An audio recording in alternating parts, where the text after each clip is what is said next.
Good morning, Internet. This is Alex the Sudoku, and it is Saturday, the 19th of September 2020. Happy weekend, everyone.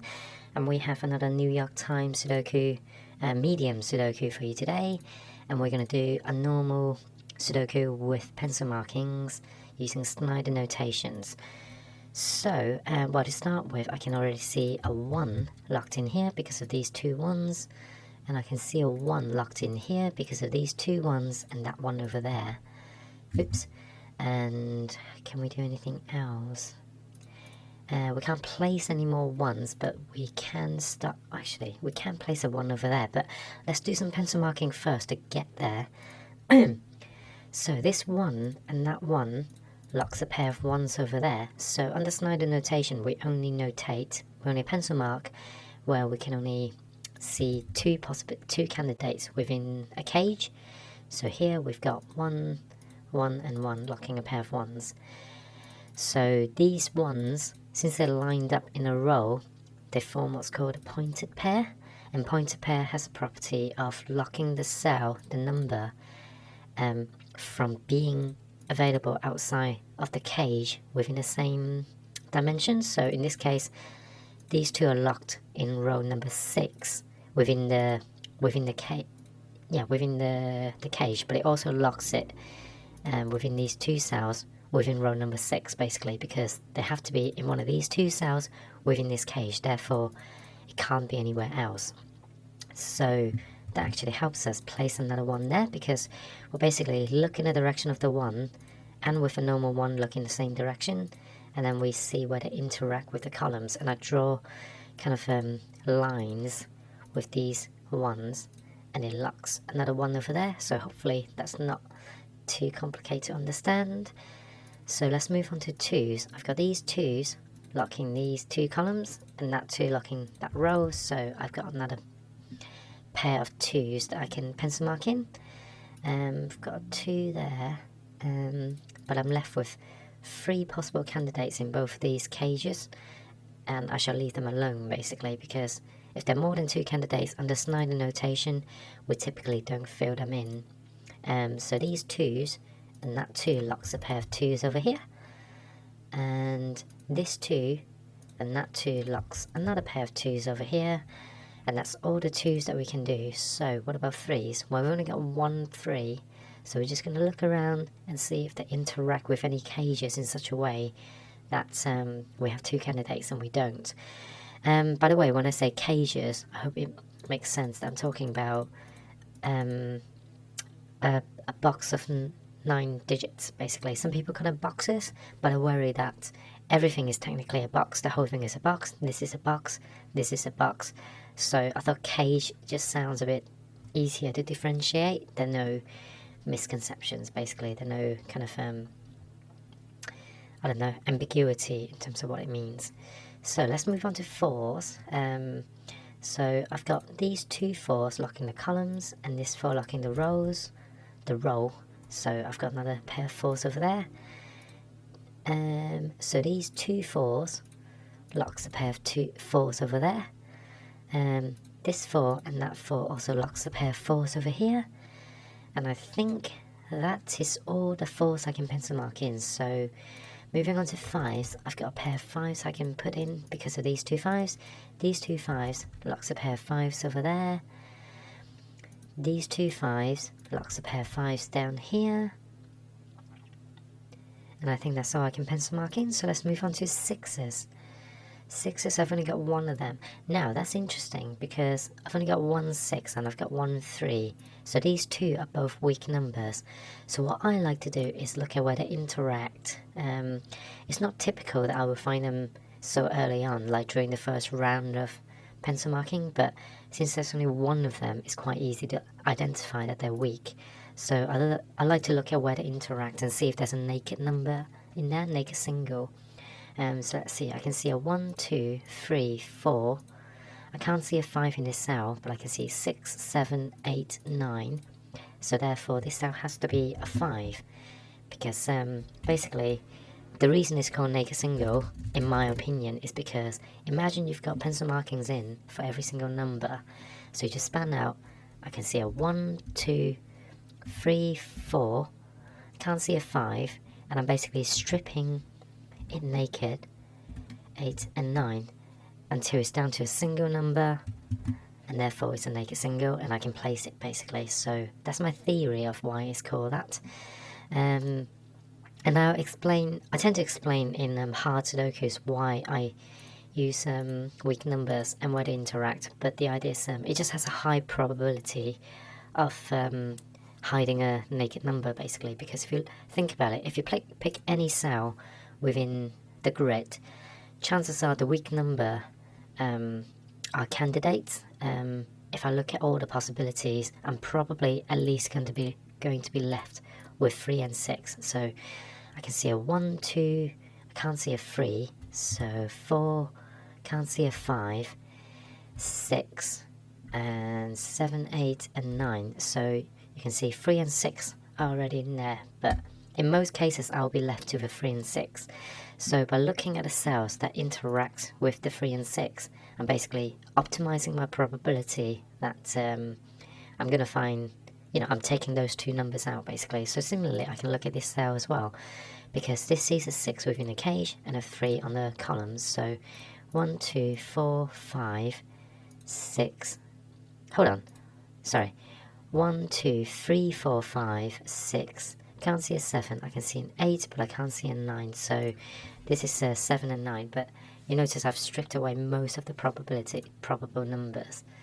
So anyway, let's go back to the 5. This 5 has an effect of erasing the pencil marking down here, and with Snyder notation, this is really, it makes things really easy basically, because once you erase the pencil marking, and since in Snyder notations we only pencil mark in 2 values in 2 candidates at a time within a cage, if I manage to erase one, then it means I've solved where the number has to be basically, because it has to be in the remaining pencil marking. So this solves the 5 over there. So I'll be looking at the 2 5s and see if they have any more interactions with the rest of the grid, and I can't see anything, so I will move on now. So now has I changed the property of the 6? I still can't do any pencil markings, but I noticed the 3 is now tucked in these 2 cells down here. You don't have to do this, but I just kind of thought I'll quickly have a glance at the 3 as well, since I've made a few changes there. And by creating the pair of 3s here, I've created what's called a matching pair. So matching pairs are any instances where 2 numbers occupy the same space within a dimension. And when I say 2 numbers, I mean 2 candidates. So in this case, the 3s and 4s occupy the same 2 cells, they're matching pair, and what it does is it means if 3 goes there, 4 has to go there, and if 3 goes there, 4 has to go here instead. That means basically no other numbers can fall within these 2 cells. So if, for instance, you have pencil markings like this, where you had a 7 in there, and I've just pencil marking the 3s, then I can actually erase the pencil marking 7 out there, because I know that the 3 and 4 are locked within these 2 cells. So now, and when I say dimension as well, in this case it's within a cage. Sometimes you find them within a row or a column, and that's useful because you've basically eliminated those 2 numbers within the row and a column, but also stop any other numbers from going into those cells. Essentially, you can think of them as being out of play basically. You don't have to look at them for now. You can focus on the remaining number. Those are the only 3 candidates left in a cage or row or column. So in this case, I'm left with 7 and 9 in these 2 cells, because only these 2 cells are playable, and because these 2 cells are locked, so 7 and 9 can't go in there. So I've just formed another matching pair.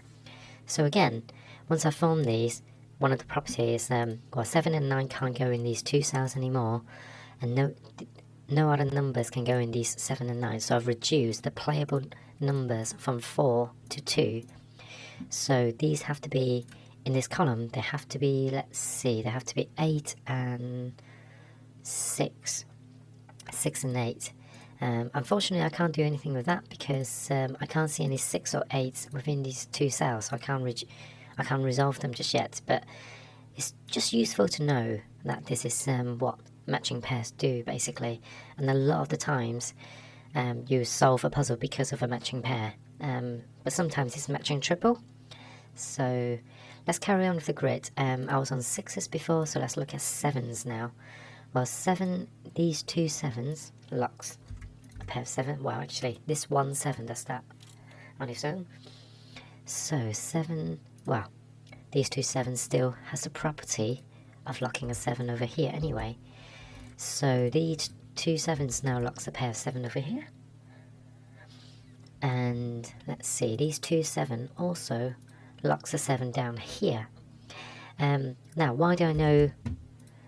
Why am I not saying that it's 7 in any of these 3 cells? Well, if I have a quick look, all these cells are locked up, so there isn't a 7 over there.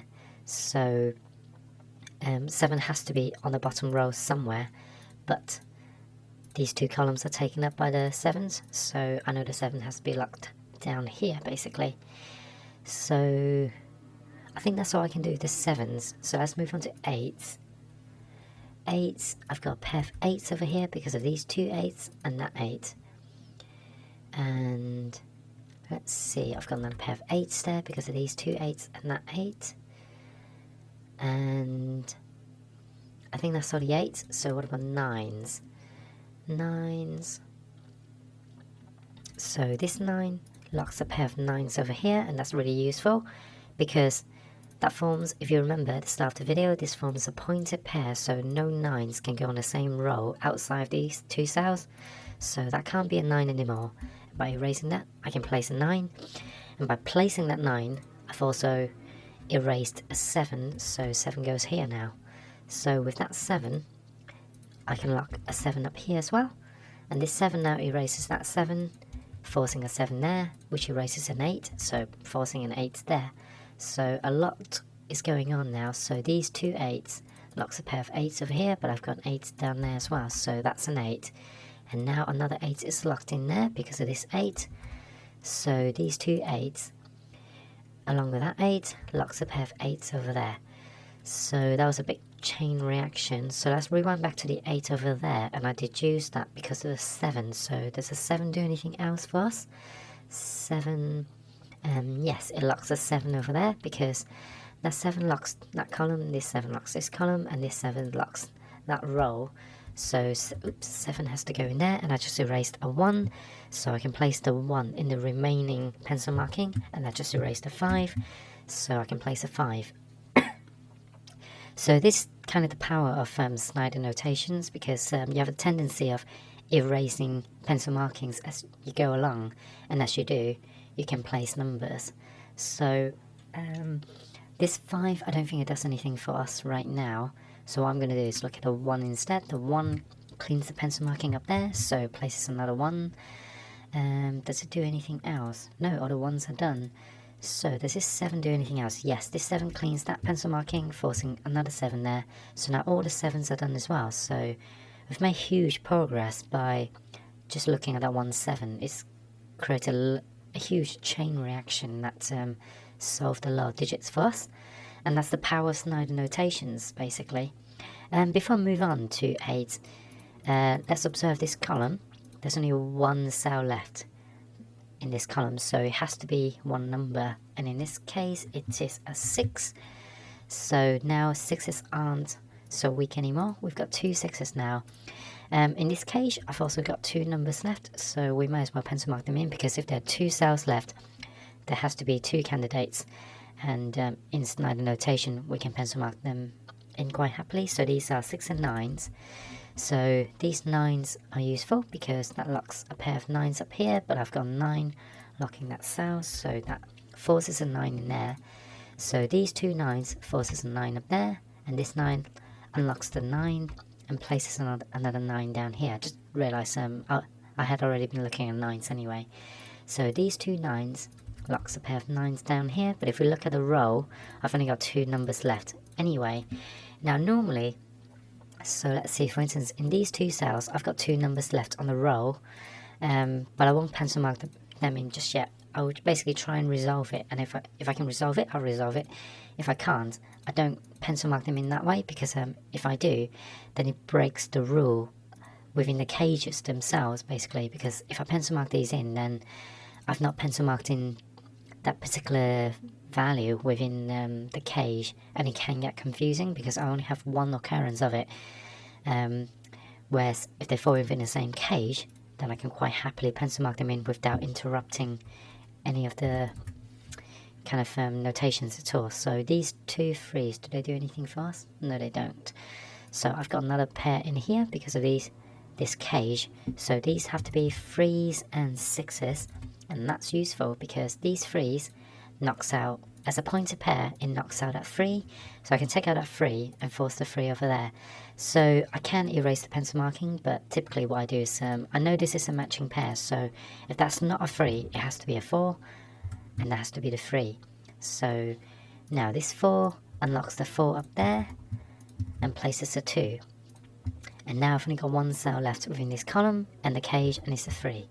So that 3 forces a 3 down here, and this 3 comes back and resolves the 3 and the 6 as well. So now this 3 also locks a pair of 3s over there. And what else can I do? Well, this column only has one digit left, and it's a 6. So this 6 resolves the 6 and 9 over here as well.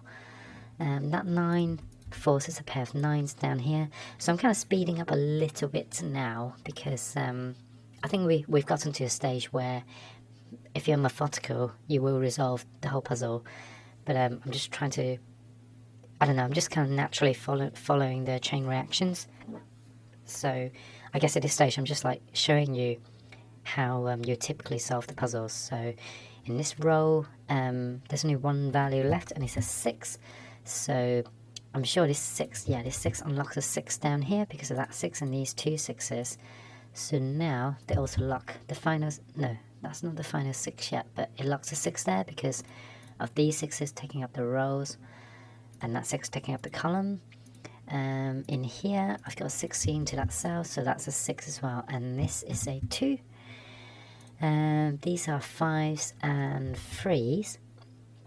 So these 2 cells on this column, well, this has to be the 2 and that has to be the 4, I believe. No, I don't know that for sure.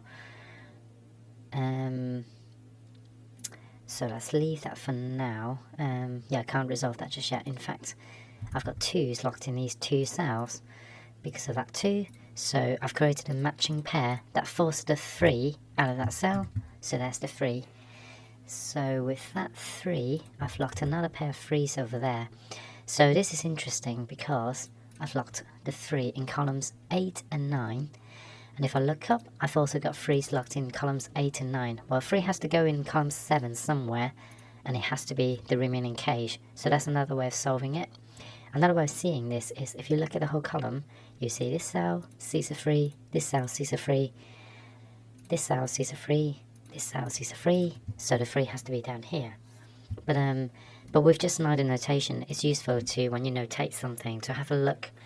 Even though it's not pointing up, it's worth having a look to see if you've got another matching pair of pencil markings.